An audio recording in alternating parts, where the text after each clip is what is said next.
All right, the weekend is nearly here, and some of the best rain chances we've seen in a while, some of which are going to come from an unnamed tropical system. So let's bring you up to speed on the latest as of 11 o'clock tonight. It is still looking more likely that the unnamed storm that will eventually become Imelda will impact us early next week. But there is still a lot up in the air about how this is exactly going to happen. And to be honest with you, if it happens the way we think.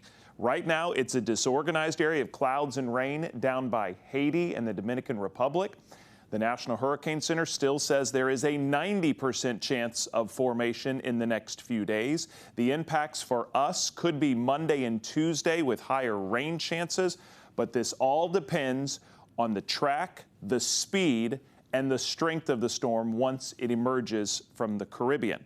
Meanwhile, back here at home, unrelated to any of that, we've got a couple showers and downpours. We saw Greg Funderburg out live in downtown Durham. He was under this little downpour here, which is producing a little bit of thunder and lightning heading up toward Creedmoor.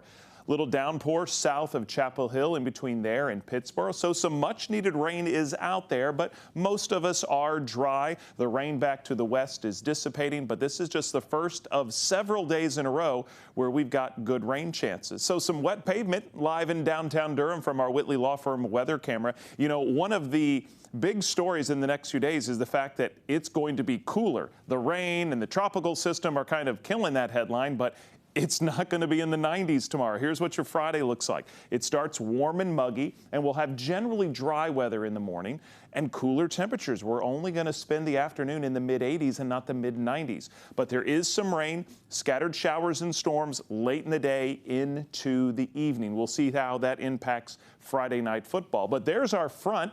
It's going to kind of squish that hot and humid weather we've had the last few days. But then the front is going to stall on us. That combined with an upper level low over the southeast and some tropical moisture feeding in are going to give us better rain chances Friday, Saturday, and Sunday. Then we could see some impacts Monday and Tuesday from the tropics. But look at these rain chances over the next 5 days, especially Saturday. That looks to be the wettest day. We'll see how that impacts the NC State football game Saturday night. But over the next 5 days, we could see 1 to 5 inches of rain around the area.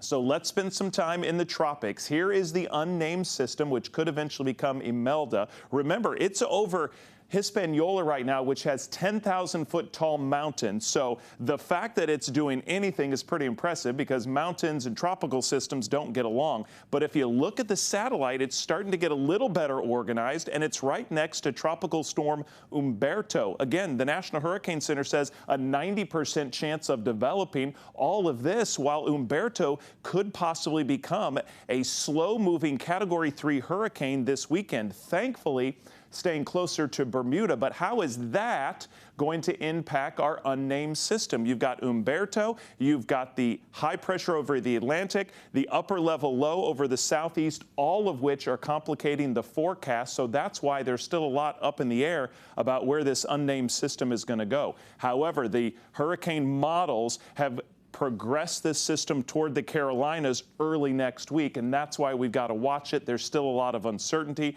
but I tell you what, there's going to be some good rain chances either way over the next few days. Friday, Saturday, and Sunday from the stalled out front, and then Monday and Tuesday from what could be Imelda. After that, we dry out. Your exclusive 10-day forecast sure has a lot of 70s on it with no 90s, and eventually we'll get back to drier weather next week.